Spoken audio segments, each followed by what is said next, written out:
we're currently seeing record low levels of Bitcoin volatility. And if history is any indication, this isn't going to last much longer. So we'll get right into it. And as we can see on the Bitcoin volatility chart we have here on bitcoinmagazinepro.com, looking at the 6-month volatility metric, we can see that it has currently never been lower. If we just draw on the chart where we currently are, we can see even in periods such as the very low periods of choppy consolidation we've had on multiple instances this cycle, at no point did the 6-month volatility get as low as it is today. Now, we have had some recent volatility. If we just zoom in over the most recent price action, we can see a couple of weeks ago we had this big liquidation event, this big cataclysmic for many investors wipeout of open interest and leverage, and that kind of just reset a lot of the cryptocurrency markets. But we can see in the general trend of things, if we zoom out, this is actually a fairly insignificant move. And I know for any people that were majorly affected, it feels far from insignificant.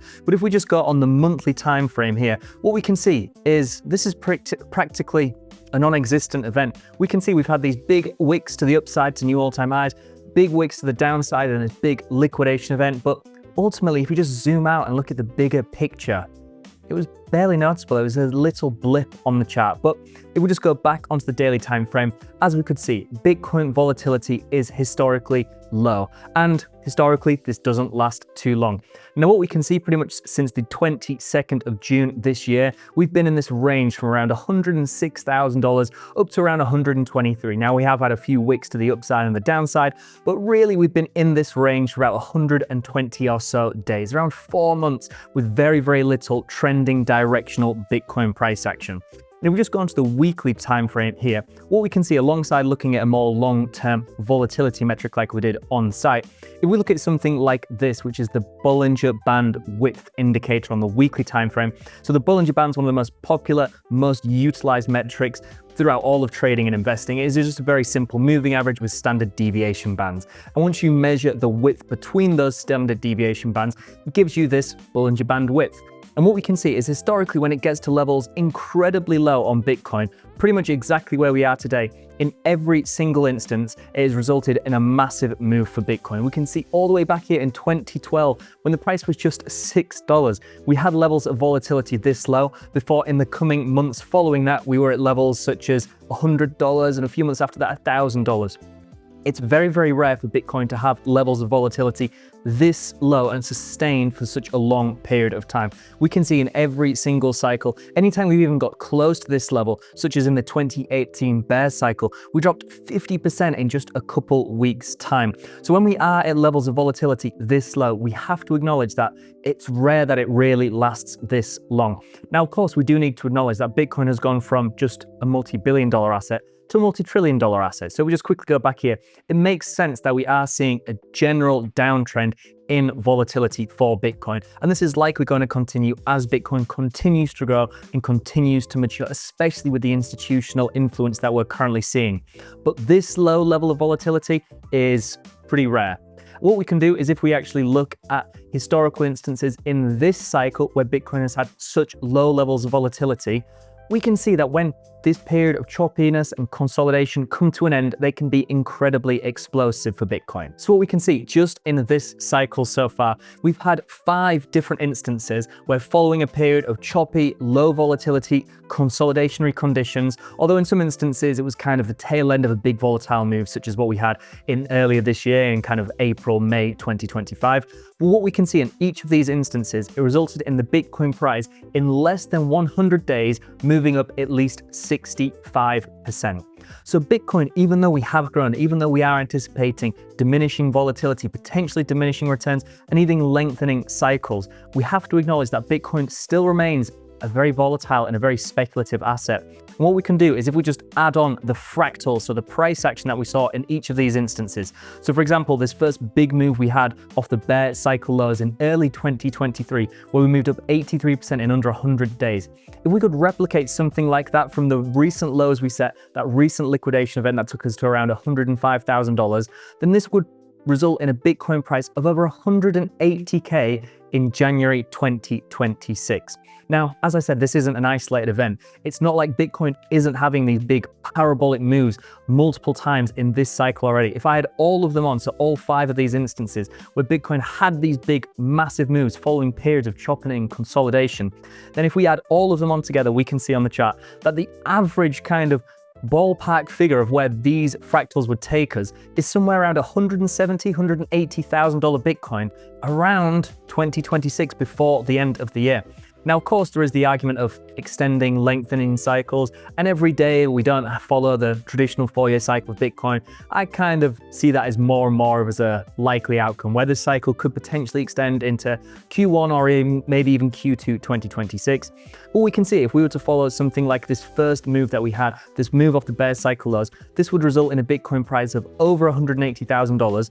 Or if the most recent move that we could look for here, so if we just look at this move, which was, again, something that we've already done this year for Bitcoin, once we'd already surpassed $100,000, we're already into 6-figure territory, not far off the prices we're at today. We could see Bitcoin follow this move and result in a Bitcoin price of around $170,000 again in January 2026. But one thing we have to consider, as much as it'd be great to see a big, volatile, explosive blow-off move like we have done multiple times already this cycle, we do also have to acknowledge that just because we are at levels of historically low volatility doesn't necessarily mean that we're going to have this big, immediate, explosive trend to the upside. We can see in multiple instances in this cycle already, once we had low levels of volatility, it didn't necessarily result in us immediately breaking out of the price action range that we'd set. If we look to the big choppy consolidation of last year, we could see the Bollinger Band width again hit a very similar level before Bitcoin started moving, but all this really did is again keep us within this kind of fairly insignificant range of price action, and it resulted in the price continuing to stay in this consolidationary phase for another 100 days or so. And a very similar story here, we can look to 2023. When the Bollinger Band widths hit levels this low, it indicated that maybe a big volatile move is overdue, but the volatile move was to the downside and then to the upside, and it kind of remained in this price action range, again, for another 80, 90 days or so. So it wouldn't surprise me if we are to see a little bit more chop and consolidation for the Bitcoin price action. And what we can do is if we overlay the 3 previous instances that we've had this cycle already, a very long, drawn out, boring Bitcoin price action. So we can see that's this big phase we had throughout the majority of 2024, this big phase we had in the majority of 2023, and again, this very long, boring range that we had this year already. It's not been the most exciting cycle. I think that's why sentiment feels especially low. But what we can do is if we just add on those 3 separate instances of chopping and consolidating. Now what I've done is I've just kind of brought in those upper and lower deviations of these fractals so it fits within this range. But again, if we just zoom in, it might look a little less messy on the chart. This red instance, this first area of chopping consolidation, if we were to follow this, it would result in the Bitcoin price staying within this range potentially until February of 2026. And the following 2 instances, again, will result in February and even March of 2026 of Bitcoin staying in this very low volatility environment. Maybe we do start to see some bigger swings in the price action, which results in some higher volatility readings, but this could just look something like this, where we have these big moves up and stay within this tight range of price action. But one thing I would like to point towards is if we just go back here, is I don't make these big volatile explosive anticipation videos too frequently. But I think right now we could be on the cusp of a big volatile move. I know I've just said that we could chop and consolidate, but I do think there are a number of catalysts that point towards Bitcoin potentially being in a phase where we're not going to remain in this range. If we look to the federal decision, which is coming tomorrow for the federal funds target range, we can see, looking at Polymarket, this is priced at a 98% certainty of a decrease in the federal funds target range. And what we can see in the multiple instances we've had this cycle so far of decreasing resulted in the Bitcoin price action having these big moves to the upside. So I think, again, this could be a good catalyst for some upside positive bullish momentum. And alongside that, we are on the cusp of Bitcoin's strongest month of price action. November historically has been by far the strongest period of Bitcoin price action. And as well as that, like I said, I don't make these videos too often. We can see October 19th, 2023, back when we were still looking to Bitcoin, I made a low volatility prediction video that we're going to have a big breakout. And alongside that, September 26th, 2024, time to end the chop for good.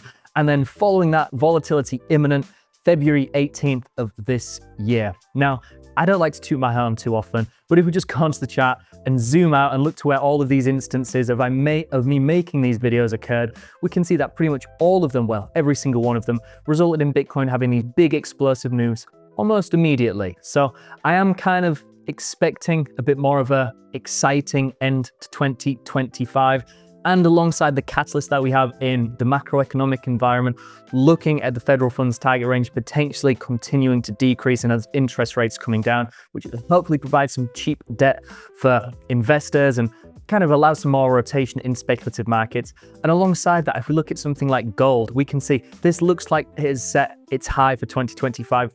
Is now in a little bit of a drawdown period, and this might continue for the next few months or so, this long drawn out kind of retracement, just to allow some breathing room after we saw this asset go up almost exponentially for, well, years really.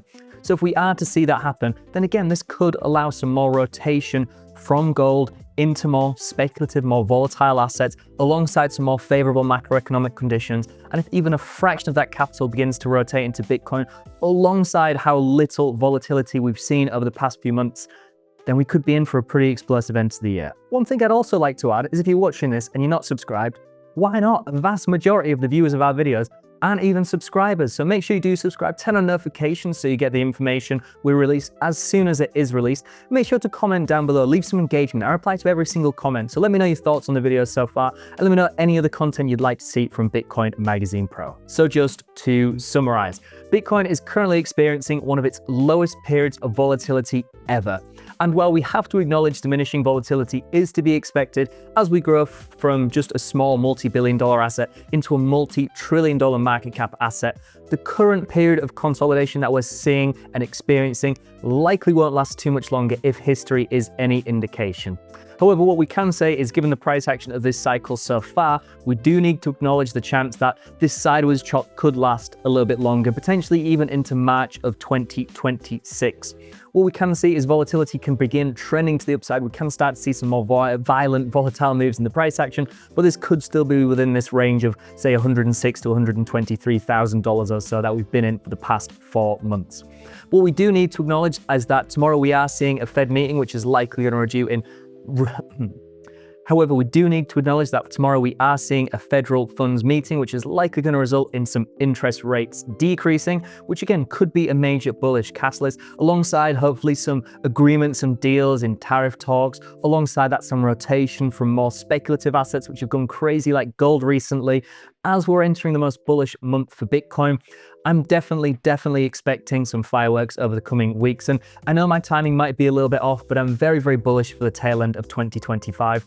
And given how fast Bitcoin has already moved on multiple different instances this cycle, don't be surprised if these moves come incredibly quickly. If you like this video, then please visit bitcoinmagazinepro.com, where our analytics help you to cut through the noise to make informed, data-driven decisions about Bitcoin. With over 150 live charts, personalized indicator alerts, in-depth crypto industry reports, API access, and more, all for a fraction of the standard industry price.